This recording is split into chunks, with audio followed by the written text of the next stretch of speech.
ওয়ালিদাইনি ইহসানা, তোমরা মা বাবার সাথে ভালো ব্যবহার করবে। নারে তাকবীর। আল্লাহর ইবাদতের পরে 2 নম্বরে আল্লাহ কার হক দিলেন? কথা বলেন। মা বাবার। কার হক দিলেন? মা বাবার হক দিলেন। তাহলে বোঝা গেল যে মা বাবার মান সম্মান আল্লাহর কাছে কতটুকু উঁচা, যে আল্লাহ তাবারক ওয়া তাআলা প্রথমে নিজের হক বান্দারাকে বললেন আমার হক আদায় করো, তারপরে তোমরা মাতা পিতার হক আদায় করো। তাহলে বুঝতে হবে যে আল্লাহ রাব্বুল আলামিনের কাছে মা বাবার কত দাম। ভাই আমার, তাহলে মাতা পিতার হক আমাদের প্রতি আছে, কিন্তু মা বাবার মধ্যে মায়ের হকটা আল্লাহ রাসূল বেশি দিয়েছেন। মাতা পিতা দুজনেরই সেবা যত্ন করতে হবে, কিন্তু মায়ের হকটা বেশি দিয়েছেন বাবার থেকে। বলবেন কেমন করে? একজন সাহাবী নবীর দরবারে এলেন, আসা পরে বলছেন ইয়া রাসূলুল্লাহি মান আহাক্কুন নাস বিহুসনি সাহাবাতি। আল্লাহর নবী গো, মা বাবা দুজন আমার চরিত্র, আমার ব্যবহার, আমার হোসনে আখলাক, আমার চরিত্র ভালোবাসার হকটা বেশি কে রাখে? আমার মা রাখেন না আব্বা রাখেন গো? দয়ার নবী একটু দয়া করে বলেন। দয়ার নবী বললেন, এই আমার সাহাবী, তোমার ব্যবহার, তোমার হোসনে আখলাক, তোমার চরিত্র, তোমার ভালোবাসার হকটা রাখে উম্মুকা, তোমার মা। কে রাখে? জোরে বলেন, কে রাখে? মা। মা ছাড়া দরদি হবে নাই রে দুনিয়ায়, মার মতো দরদি কেহ নাই। মা ছাড়া দরদি হবে নাই রে দুনিয়ায়, মার মতো দরদি কেহ নাই। হায়রে আমার দরদিনী আদরিনী মা, দুঃখে সুখে তুমি আমায় দিলা সান্ত্বনা। হায়রে আমার দরদিনী আদরিনী মা, দুঃখে সুখে তুমি আমায় দিলা সান্ত্বনা। বুকেতে জোড়াইয়া মায়ে, বুকেতে জোড়াইয়া মায়ে দিত হাত বুলাই রে দুনিয়ায়, মার মতো দরদে কেহ নাই। মা ছাড়া দরদে হবে নাই রে দুনিয়ায়, মার মতো দরদে কেহ নাই। আমি ব্যথা পাইলে দেখতাম মায়ের চোখে পানি, রাখতো সাদা কাছে কাছে ডাকতো জাদুমণি। আমি আপনি ব্যথা পেয়েছি, কে কেঁদেছে প্রথমে? কে কেঁদেছেন ভাই? মা। ছোটবেলাতে আমাকে আপনাকে জ্বর হয়েছে, খাসি হয়েছে, মাথা গরম হয়েছে, মায়ের চোখে পানি। তাই কই বলছেন, আমি ব্যথা পাইলে দেখতাম মায়ের চোখে পানি, রাখতো সাদা কাছে কাছে ডাকতো জাদুমণি। মায়ে আমার জন্য করলেন দোয়া আল্লাহরই দরগায় রে দুনিয়ায়, মার মতো দরদে কেহ নাই। মা ছাড়া দরদে হবে নাই রে দুনিয়ায়, মার মতো দরদে কেহ নাই। নারে তাকবীর। এবার নবীজি বললেন, উম্মুকা, তোমার মায়ের হক। সেই সাহাবী আবার প্রশ্ন করলেন, ইয়া রাসূলুল্লাহ, 2 নম্বরে কার হক রয়েছে? আবার নবীজি বললেন, উম্মুকা, তোমার মায়ের হক। 3 নম্বরে আবার প্রশ্ন করে দিলেন, ইয়া রাসূলুল্লাহ, এবারে 3 নম্বরে কার হক? নবীজি আবার বললেন, সাহাবী রে, উম্মুকা, তোমার মায়ের হক। 4 নম্বরে এবার সে সাহাবী প্রশ্ন করে দিলেন, ইয়া রাসূলুল্লাহ, এইবারে আমার উপরে কার হকটা বেশি রয়েছে? দয়ার নবী বললেন, সাহাবী রে, আবুকা, তোমার আব্বার হক। 4 বার প্রশ্ন করলেন নবীজিকে।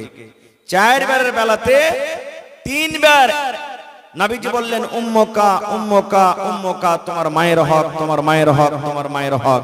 আর একবার বললেন, আবুকা, তোমার আব্বার হক। কেন? মায়ের হকটা কেন বেশি হয়ে গেল?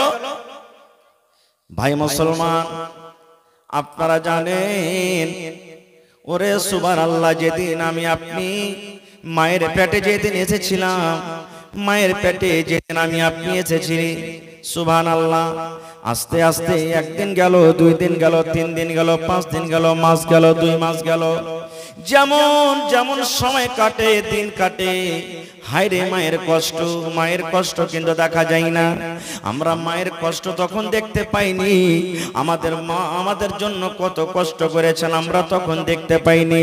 কিন্তু আজকে আমাদের বাড়িতে বোন রয়েছে, আজকে আমাদের বাড়িতে মা রয়েছে, আজকে আমাদের বাড়িতে বিবি রয়েছে, আজকে আমাদের বাড়িতে কাকি রয়েছে।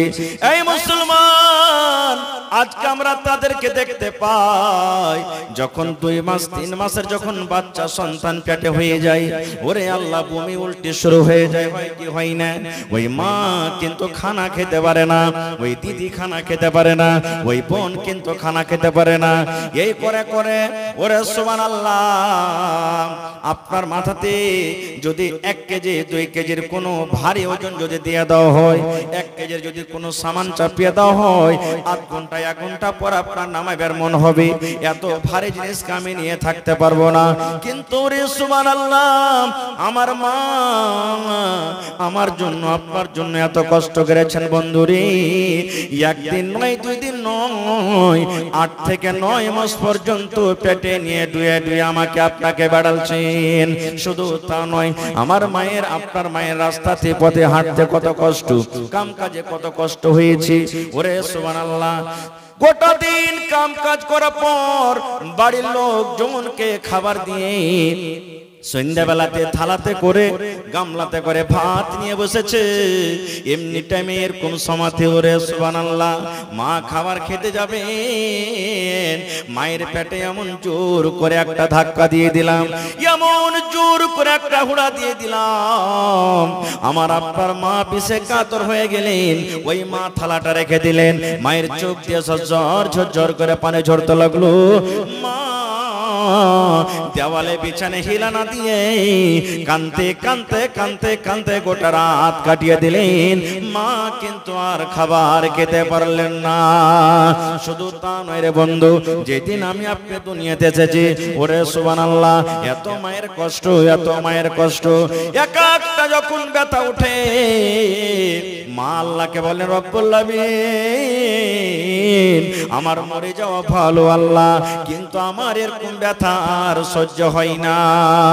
ওরে সুবহানাল্লাহ, দুনিয়াতে যখন এলাম, হায়রে মায়ের রক্ত, মনে হয় জিহাদের ময়দানে, লড়াইয়ের ময়দানে যেমন মানুষের রক্ত রক্তিত হয়ে যায়, ওরকম ভাবে মায়ের রক্ত ঝরে। শুধু তা নয়, 2 বছর 2.5 বছর পর্যন্ত মায়ের দুধ চুষে চুষে আমরা কিন্তু খেয়েছি। ওরে সুবহানাল্লাহ, মায়ের রক্ত চুষে চুষে আমরা খেয়েছি। আমাকে জ্বর হয়েছিল, আপনাকে জ্বর হয়েছিল, আপনাকে খাসিয়েছিল, আমাকে হয়েছিল। ডাক্তার সাহেব নিষেধ করলেন, ও আব্দুল্লাহর মা, ও খালেদার মা, জায়েদার মা, শুনুরি, তোমার ছেলেকে জ্বর হয়েছে, তোমার ছেলেকে খাসি হয়েছে, সর্দি লেগেছে, খবরদার রাতের বেলাতে ভাত খাবে না। তোমার ছেলেকে পায়খানা ধরেছে, খবরদার তুমি মাছ মাংস খাবে না, ডিম খাবে না। এই মুসলমান, আমাকে কষ্ট হয়েছে, আমাকে জ্বর হয়েছিল, কিন্তু আমার জন্য আমার মা জননী কষ্ট পেয়েছেন। এই জন্য আল্লাহ রাব্বুল আলামিন, আল্লাহর নবী মায়ের হকটা বেশি দিয়ে দিয়েছেন। উম্মুকা উম্মুকা উম্মুকা, তোমার মায়ের হক, মায়ের হকটা বেশি দিয়ে দিয়েছেন। ভাই মুসলমান, আজকে আমরা মা বাবার কিন্তু কদর করি না। মা বাবার সাথে কথা বলছি, কিভাবে কথা বলতে হবে সেটাও আমরা জানি না। খুব আল্লাহ রাব্বুল আলামিন সূরা বানী ইসরাঈলে মা বাবার সাথে কেমন করে কথা বলতে হবে আল্লাহ রাব্বুল আলামিন সেটাও শিখিয়ে দিয়েছেন। আল্লাহ রাব্বুল আলামিন বলেন, ওয়া কাযা রাব্বুকা আল্লা তা'বুদু ইল্লা ইয়াহু ওয়া বিল ওয়ালিদাইনি ইহসানা। আল্লাহ রাব্বুল আলামিন ফয়সালা করে দিয়েছেন, হে দুনিয়ার মানুষ রে, তোমরা একমাত্র আল্লাহর ইবাদত করবে এবং মা বাবার সাথে তোমরা ভালো ব্যবহার করবে। আল্লাহ রাব্বুল আলামিন তারপর আরো বলেন, হে দুনিয়ার মানুষ, মানুষ মা বাপ দুজন কিংবা মা বাবার মধ্যে একজন মা কিংবা বাবা বেঁচে আছেন, আল্লাহ বলেন বান্দারে যখন তাদের সাথে কথা বলবে ফালা তাকুল্লাহুমা উফিউ, তাও শব্দটা তোমার মুখ দিয়ে যেন বের না হয়, ওয়ালা তানহারহুমা, এবং মা বাবার সাথে যখন তুমি কথা বলবে ধমক দিয়ে চোখ গরম করে তুমি কথা বলবে না গো, ধমকে ধমকে তুমি কথা বলবে না, চোখকে লাল করে করে কথা বলবে না। আল্লাহ রাব্বুল আমিন বলেন বান্দা ওয়া কুল্লাহুমা কাওলান কারীমা, মা বাবার সাথে যখন তুমি কথা বলবে নরম করে কথা বলবে, মিষ্টি করে তুমি কথা বলবে, যেমন নরম করে কথা বলবে যেন তোমার কথা শুনে তোমার মা বাবার কলেজা যেন ঠান্ডা হয়ে যায়। কেমন করে কথাটা বলতে হবে? ধরেন আমার মা আপনার মা এই কথা বলছেন, আব্দুল্লাহ আব্দুর রহমান আমার মিষ্টি খাওয়ার মন হয়েছে বাবারে, এ আব্দুল্লাহ এই ঠান্ডার সময়তে একটা আমাকে চাদর গালায় এনে দাও। কিংবা আব্বা যদি বলেন বেটা রে আমার পায়ে চাপ্পল জুতা নাই বেটা, তুমি পাকড় চলে যাও, তুমি ডাক বাংলা ধুলিয়ান চলে যাও, আমাকে তুমি জুতা নিয়ে এসে দাও। আপনার পকেটে টাকা নাই কিংবা যাওয়ার আপনার সময় নেই, একদিন দুদিন আপনি বাজার যেতে পারবেন না, মাকে সুন্দর করে নরম করে বলেন আল্লাহ শিক্ষা দিচ্ছেন, আয় আমার বান্দা মা বাবাকে তুমি বলো মা গে ও আমার ভালোবাসা আব্বাজান, আজকে আমার পকেটে টাকা নাই কিংবা আমার একদিন কাজ আছে, দুই দিন কাজ আছে, এই একদিন পর আপনাকে আমি এনে দেব, একদিন পর চাদর নিয়ে দেব, কিংবা একদিন পর আপনাকে আমি জুতা কিনে দেব। আল্লাহ বলেন বান্দারে তোমার মা যদি বলে এ বেটা রে আমার মিষ্টি খাওয়ার মন হয়েছে রে বেটা, দুটা মিষ্টি তুমি মাকে এনে দে, যদি আপনি বাজার যেতে না পারেন মাকে বলেন মা গে আমি 2 ঘন্টা পর কিংবা বৈকালে কিংবা কালকে সকালে তোমাকে আমি মিষ্টি এনে দেব। আল্লাহ বলেন বান্দারে এরকম নরম করে করে করে তুমি মা বাবার সাথে তুমি কথা বলো যেন তোমার কথা শুনে তোমার মা বাবার যেন কলেজা জ্বলে না যায়।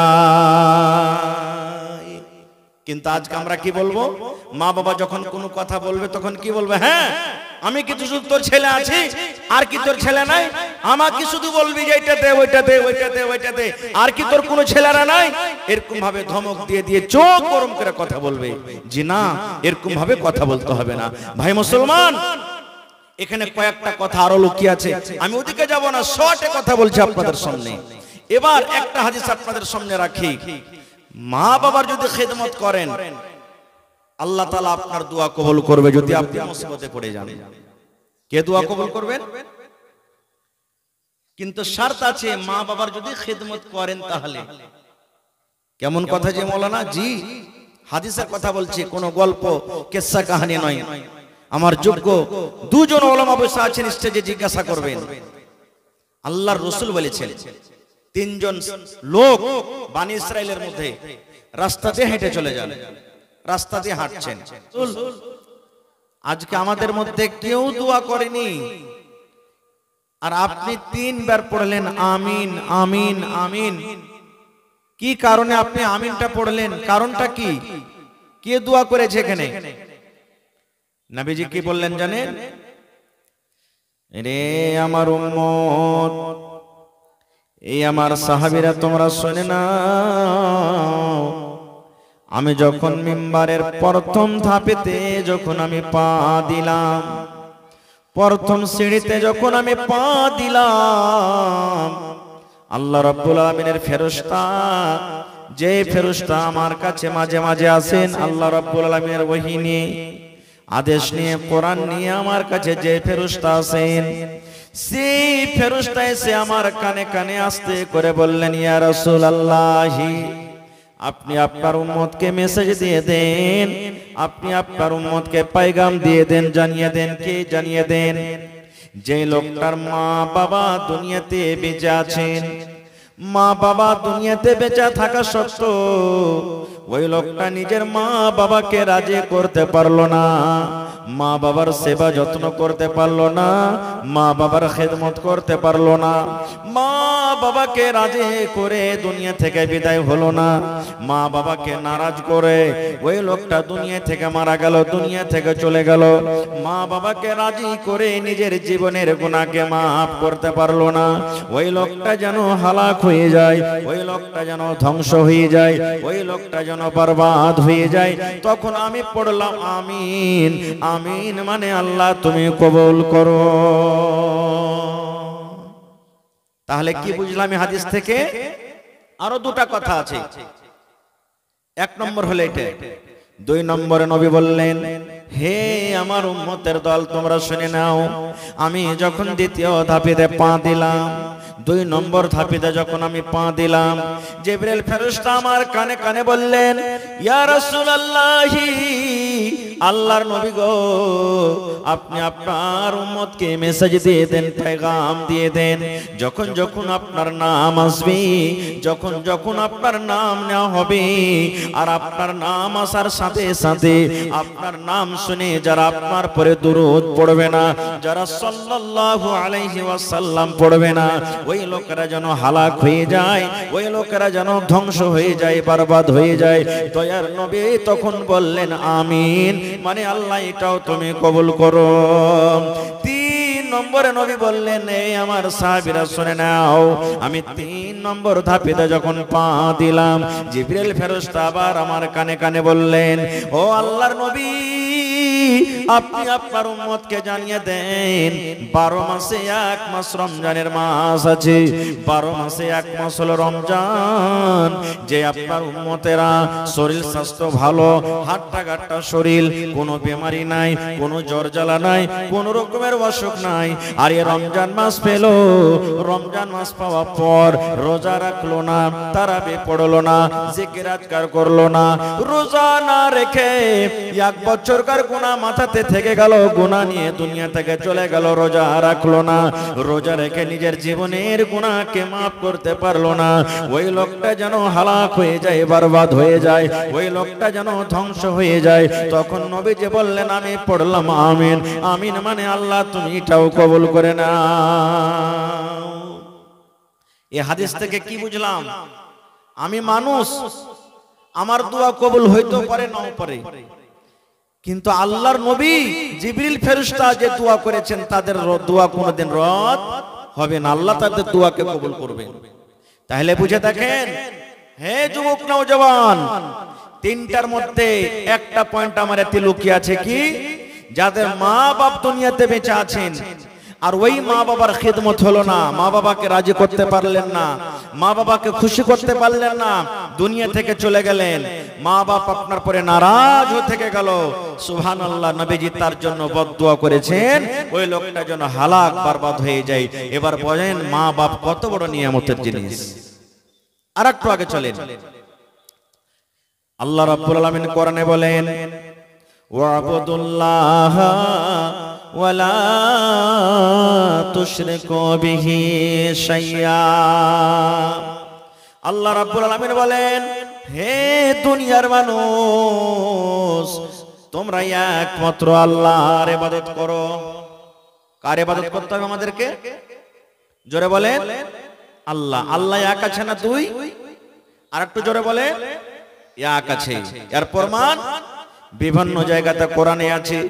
কোরআনের মধ্যে একটা সূরা আছে, যে সূরাটার নাম হলো সূরা ইখলাস। মুখস্থ আছে আপনাদের? জোরে বলেন, আছে না নাই? সূরা ইখলাস। কুল হুয়াল্লাহু আহাদ। হে নবী, আপনি আপনার উম্মতদেরকে জানিয়ে দেন, আল্লাহ হলেন এক। আল্লাহ রাব্বুল আলামিন বলেন, আরে দুনিয়ার মানুষ, ওয়াবুদুল্লাহ ওয়ালা তুশরিকু বিহি শাইআ। আল্লাহ রাব্বুল আলামিনের একমাত্র ইবাদত বান্দেগি করো রে, এক আল্লাহর তোমরা পূজা করো, এবং আল্লাহ রাব্বুল আলামিনের সাথে অন্য কাউকে তোমরা শরীক করিও না। এবার প্রথমে আল্লাহর হক, আল্লাহ নিজের হকের কথা বললেন, হে দুনিয়ার মানুষ রে, তোমরা একমাত্র আমার ইবাদত করো, বান্দেগি করো, আমি ছাড়া দুনিয়াতে তোমাদের আর ইবাদতের যোগ্য কেউ নাই।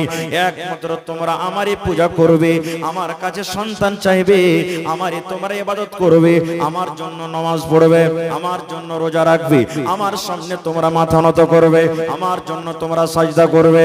আমার ছাড়া দুনিয়াতে কোনো জিনিসের জন্য সাজদা করা তোমাদের জায়েজ নয়। আল্লাহ রাব্বুল আমিন বলেন, আমার সাথে তোমরা কোনো জিনিসকে শরীক করিও না। এবং 2 নম্বরে আল্লাহ রাব্বুল আমিন বলেন, হে দুনিয়ার মানুষ, তোমরা আমার ইবাদত বান্দেগি করার পর, আমার পূজা পাঠ করার পর, ওয়াবিল